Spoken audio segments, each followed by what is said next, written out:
IMED statistics division ছিলেন, ওদের সাথে কথা বললাম। এর আগে তাদের সাথে এমনি মোটা দাগে এর আগে কথা বলছি। আজকে আমরা যেটা আলোচনা করেছি যে প্রকল্পগুলো, যেটা এডিপির প্রকল্পগুলো আছে সেটার বাস্তবতা কী হবে এবং আর্থিক অ্যালোকেশন সংশ্লেষ এটা কী আছে। আমরা বলেছি যে আপনারা এখানে ইমিডিয়েটলি প্রকল্পগুলো যেগুলো চালু আছে সেইগুলো আপনার আপেক্ষিক গুরুত্ব, বিশেষ করে ব্যবসা বাণিজ্য, মানুষের জীবন জীবিকা, কর্মসূচিতে রিলেটেড এই প্রজেক্টগুলো কিন্তু আপনারা একেবারে কমপ্লিটলি আপনারা চালু রাখবেন। আর্থিক ব্যাপারটা অলরেডি কিন্তু 1-2টা ইনস্টলমেন্ট চলে যায়, থার্ডটা যাওয়ার কথা। আমি বলছি এইগুলো ব্যাপার নিয়ে আপনারা ইস্যু করবেন না, আপনারা এগুলো করতে থাকেন।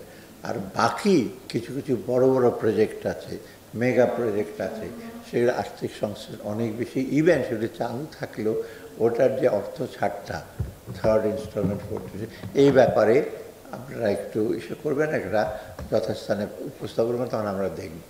সেটা একেবারে যে একদম আমরা বলে দেবেন না তা না, আমরা বলছি, কারণ এখানে অর্থের ব্যাপারটা আমাদের সবচেয়ে বড়। আমি ওনাদেরকে বলছি যে বাংলাদেশের এখন আমাদের অর্থের অপচয় বন্ধ করতেই হবে, যে কোনো প্রশাসনিক ব্যয় বলুন, দ্বিতীয়ত অর্থের ইউটিলাইজেশন, এবং সেই অর্থটা আমাদের দেশীয় সম্পদ, বহির সম্পদ, লোন গ্র্যান্ট হোক, দুটোই। বাইরের টাকা দিয়ে আনবেন, যথেচ্ছ খরচ করবেন, সেটা চলবে না। এইটা সবচেয়ে বড়, এবং এটার ইউটিলাইজেশন না, ফরেন এইড ব্যাপার হোক, আপনি ব্যবহার দেখবেন এটা। আর দ্বিতীয়ত স্বচ্ছতা, জবাবদিহিতা, প্রকিউরমেন্টের ব্যাপারে এইগুলো আমরা ইস্যু করবেন। ওই পাসিং দ্য বাক, আমার সময় ছিলাম না, আমি করি নাই, আরেকজন করে গেছে, এইগুলো কিন্তু আমি ইস্যু করবো না। আপনার দায়িত্ব নেবেন, পূর্বের যদি কেউ করে থাকে তাকে আমরা ইস্যু করবো। অতএব এই যে অনেক সময় টেন্ডেন্সি থাকে না, আমি তো ছিলাম না, মহাপরিচালক একজন বলে যে আমার সময় হয় নাই। আরে বাবা, আপনার সময় আমি মহাপরিচালকের দায়িত্ব নেবেন তো, কারণ আপনি আবার কিছু করবেন, চলে যাবেন, আরেকজন বললে উনি করেছেন। অর্থাৎ এই টাকা পয়সার ব্যাপারে সে আরেকটা বাস্তবায়নটা সবচেয়ে উইক আমাদের। এই যে এডিপি বাস্তবায়ন এবার হচ্ছে একটা বিশেষ কারণ হয়েছে, 54% কত জানি, 54% বলে, এটা তো বিশেষ সময়, এটা নিয়ে চিন্তা করার কারণ নাই। কিন্তু নর্মালি বাস্তবায়নটা আপনারা দ্রুত করবেন। ওই যে অনেকগুলি প্রজেক্ট নিলেন, প্রজেক্ট ডাইরেক্টর পাবেন না, সময় নেবেন, এটা চলবে না। আর একজন প্রজেক্ট ডাইরেক্টর 4টা প্রজেক্টের দায়িত্ব থাকবেন। 4টা প্রজেক্টের দায়িত্ব থাকা মানে তো আপনি বুঝতে পারছেন, 4টা প্রজেক্টে তো 4টা গাড়ি। যাই হোক, এগুলো আমি বিশদ আপনাকে কোট করব না, এগুলো তো আমার অভিজ্ঞতা আছে, আমি তো সময় কাজ করে যেতে বলব। তো এইগুলো আমি অ্যাভয়েড করবেন। আর যারা প্রজেক্ট ডাইরেক্টর আছে সৎ নেবে, তাদের যদি কিছু ঘাটতি থাকে, সামর্থ্য ঘাটতি থাকে, ক্যাপাসিটি এসে থাকে, একটু ট্রেনিং এসে দেবে। আর এই জন্য মধ্যপথ। আর সেকেন্ড হলো যে আমরা ভবিষ্যতে সে কী করবো। 8-5-এর প্ল্যান শেষ, 9-5-এর প্ল্যান শুরু হওয়ার কথা, তাই না? ওনারা কাজ করবে।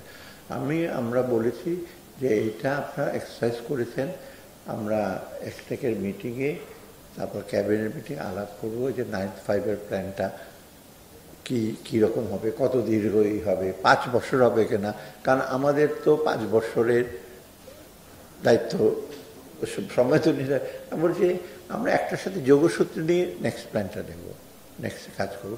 এটা অনেক সময় হয়তো বা রোলিং প্ল্যান, অনেক সময় যদি 2-3 বছরের কার্যকরী একটা প্ল্যান, কিন্তু এটার সাথে যোগ থাকবে। আবার পার্সপেক্টিভ প্ল্যান আছে, পরিপ্রেক্ষী, ওটার সাথে যোগ দেবো। আমরা স্ট্যান্ড অ্যালং এই জাস্ট 2 বছর যে এই কাজটা করবো সেটা না, কারণ প্রকল্প কিন্তু একটার সাথে রিলেটেড, কিন্তু হাফ হয়ে আছে, এটা আরও বেশি বর্ধিত করবে সেগুলো। অতএব এইগুলো হলো মোটা দাগে আমি বলেছি।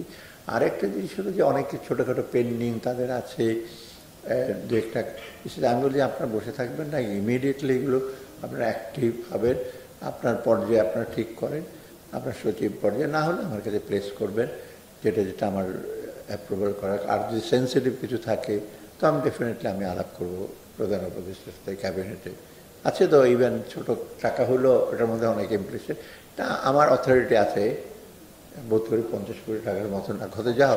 হ্যাঁ, তো 50 কোটি টাকা হয়েছে দেখে আমি দিয়ে দেবো তা তো না, ওটা অ্যাসেস করে আমি দেবো। অতএব এই জিনিসটা হলো সবচেয়ে বেশি। আর কিছু কিছু আমাদের এডিপিতে একটা টেন্ডেন্সি আছে, স্বাস্থ্য খাতে 5% দিলেন, এডুকেশন, সে 5% ব্যয় করতে, প্রথমত এটা কমটাও ব্যয় করতে পারে না এই ব্যাপারে। হ্যাঁ, এই বলে যে আমরা পারি না, এই নাই লোক, আমি সেগুলো বাড়াতে হবে, ডেফিনেট আমরা দেখব। আবার কোনো যা কম আছে 12% সেখানে 23% হয়ে গেছে, তারা আবার খুব দ্রুত, তারা স্মার্ট বলেছি আমি, স্মার্ট মানে তারা খরচ করতে পারে টাকা পয়সা, অতএব তাদেরকে দিয়ে দিচ্ছেন।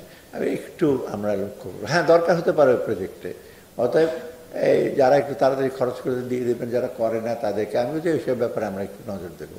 আর বিশেষ করে এই সোশ্যাল সেক্টরে হেলথ, এডুকেশন, তারপরে সে হ্যাঁ ট্রান্সপোর্ট, রেলওয়ে, পোর্ট, এগুলি দরকার আছে, কিন্তু ওই জিনিসগুলো তো আরও বেশি প্রয়োজনীয় মানুষের জন্য, ওগুলোতে আমরা গুরুত্ব। মোট কথা আমরা বলেছি যে একটু আপনাদের ওরিয়েন্টেশনটা চেঞ্জ করতে হবে। ওরিয়েন্টেশন চেঞ্জ মানে একটু মনোভাব, এফিসিয়েন্সি। আরেকটা বাংলাদেশের কন্টেক্সটে তো ক্লাইমেট একটা বিরাট ব্যাপার।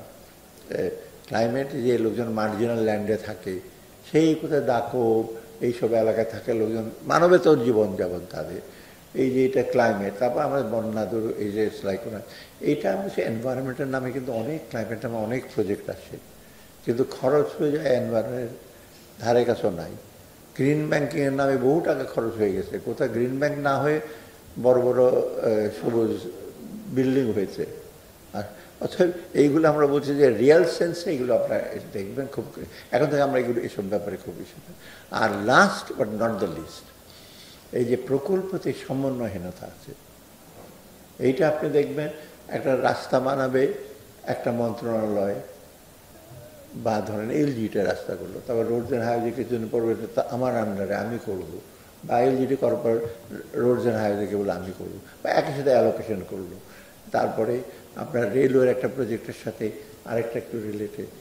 অতএব এই যে সমন্বয়, আপনার নিজেরই তো দেখছেন ঢাকায় খোরাখুরি হয়, বাস একবার ঘুরে, তারপর তিতাস একবার ঘুরে, একবার আবার টিন, আবার ইলেকট্রিসিটি বোর্ড, তো এই সমন্বয়, কিন্তু টাকা পয়সা কিন্তু অপচয়তে হয়। প্রথমত প্রজেক্টের নেচারটাই একই জিনিস ডুপ্লিকেশন হয়, কারণ যার যার ডিপার্টমেন্টে টাকা খরচ করতে তো সুবিধা হয়। তো এই সমন্বয়হীনতা আপনার সমন্বয়হীনতা রোধ করতে হবে, বাস্তবায়নটা করতে হবে। এবং বাস্তবায়নটা শুধু ফিজিক্যাল ফাইন্যান্সিয়াল প্রোগ্রেস না, এমনি সচিব যে আপনার টাকা খরচ করলেই ভাববেন যে বাস্তবায়ন হয়েছে, তা তো না। আপনি দেখবেন রিয়েল ফিল্ডে আসলে হয়েছে না, রাস্তাটা বিল দিয়ে দিয়েছেন কন্ট্রাক্টরকে, তার মানে কি হয়ে গেছে? নিশ্চয়ই কন্ট্রাক্টর বিল নিয়েছে, অনেক কিছু উপায় আছে তার বিল নেওয়া, ওটা আপনারা বন্ধ করবেন, কোয়ালিটিটা দেখবেন। আবার রাস্তা বানিয়েছে, এক বৃষ্টিতে রাস্তার উপরে পিচ সব চলে গেল, গর্ত হয়ে গেল, পটহোল হলো, এইগুলো কিন্তু আমরা এখন থেকে এগুলো আপনাদেরকে এসে করতে হবে। এই হলো সংক্ষেপে। এখন বেশি। আচ্ছা আমি বলি, আরে ইনফ্লেশন তো মাথা ব্যথা তো আমাদের সবার, তোমাদের মতো আমাদের মাথা ব্যথা অনেক বেশি। ইনফ্লেশন অ্যাডভাইস হিসেবে বলে আমাকে, বলে কি আমরা ইনফ্লেশন নিয়ে যেটা বলছি যে প্রথমত ডিমান্ড ম্যানেজমেন্ট পলিসি, কিন্তু সাপ্লাই চেন ভেঙে গেছে, তাই না? সাপ্লাই চেন ভেঙে গেছে, সাপ্লাই চেন যেটা ছিল সেটা ছিল কিন্তু একেবারে ডিস্টর্টেড। 6 টাকার বেগুন ঢাকায় আসে 80 টাকা বিক্রি হয় কেন? এইখানে একটা দিক। আবার কৃষক বহু কষ্ট করে ভ্যানে করে 10 মাইল দূরে থেকে নিয়ে আসে, এগুলো তো আমি আপনারা সবাই জানেন। সে ডিস্ট্রেস সেল বলে, সে ফিরে যাবে 10 মাইল দূরে সন্ধ্যাবেলা, সে যে ফড়িয়া বাজারে এসে সে বলে বিক্রি করে দিয়ে যাও, সে বাড়িতে নিয়ে কোথাও গোডাউন নাই। অথবা এই জিনিসগুলি এটা একেবারে অর্থ এবং পরিকল্পনা মন্ত্রণালয়ের আন্ডারে না, এগুলোতে আমরা বলছি বাজার মনিটরিং করা, সে করা। এবং আমরা এখানে বসবো, আমি এই কয়েকদিনের মধ্যেই খাদ্য সচিব, তারপরে এটি বাণিজ্য সচিব, আর কৃষি সচিব তো বুঝতে হবে, ইভেন আমি ইন্ডাস্ট্রি বলছি, কারণ ফার্টিলাইজারের ব্যাপার আছে ওখানে, তাই না? তারপর আমি এনবিআর সাথে, কারণ এনবি আবার বলে যে কোনটা ডিউটি লাগবে দেবো না, এটা সেটা নানা রকম ব্যাপার আছে, তো ভ্যাটের ব্যাপার আছে, নিয়ে আমি ইদানিং বসবো ওদের সাথে, এই ইদানিং মানে কয়েকজনের মধ্যেই, যে জিনিসটাকে কেন আরও যেন বেশি আমরা এসে করতে, মোট কথা effective to give a message কৃষকের জন্য যে তোমার জিনিস ডিস্ট্রেস সেল করতে হবে না, আর যারা ফড়ি আছে তাদেরকে বলতে তুমি লাভ করবে, কিন্তু 50 গুণ লাভ করবে, সেটা আলাদা করা। আবার আসার সময় ট্রান্সপোর্ট বা অন্যান্য যে আপনাদের বন্ধুবান্ধব, আমাদের বন্ধুবান্ধব আছে বিভিন্ন জায়গায় দাঁড়িয়ে থাকে, ওগুলো আমরা যারা এসে করে ওই বন্ধুবান্ধবদের বলবো যে ওদেরকে যে যারা আছে তাদেরকে বলবো যে তোমরা এগুলো বন্ধ করতে হবে। এই না না, ইয়ার্ডের সাথে আমার মিটিং, ওনা ডাটা আমি বলেছি, হ্যাঁ গুড, এটা মনে করছে ডাটা নিয়ে এসছে। আমি বলছি আবার ডক্টর বিনায়ক ওখানে চলেছে ডাটা নিয়ে বড়ির তো বিআই। আমি বলছি ডেটাটা আমরা চাচ্ছি, তথ্যটা ঠিকভাবে কালেক্ট করবেন, পিরিয়ডিসিটি সময় মতো করবেন, প্রকাশ করবেন। ডেটা অনেক দিন পর হেজ ডাটা আপনি 2 বছর পর আপনি বলছেন, এগুলি চলবে না, তাই না? হাউজার এটা আপনি দ্রুত করবেন, লেবার ফোর্স সার্ভে ডাটা তাড়াতাড়ি ইসে করবেন আপনারা, আর ডাটাটা যাচাই করবেন ভালো করে, এবং উপাত্তগুলো এগুলো আপনার সেই জন্য আমি তো কালকে দিলাম না 14% হয়েছে ফুড, এটা বেড়ে গেছে। আমি বলছি বেড়ে গেছে কী করবো, এটা লুকিয়ে কি কম করে দেখাবো নাকি? হ্যাঁ, এটা তো লাভ নাই। ডেটাটা লোকজন জানুক, স্বচ্ছ হবে।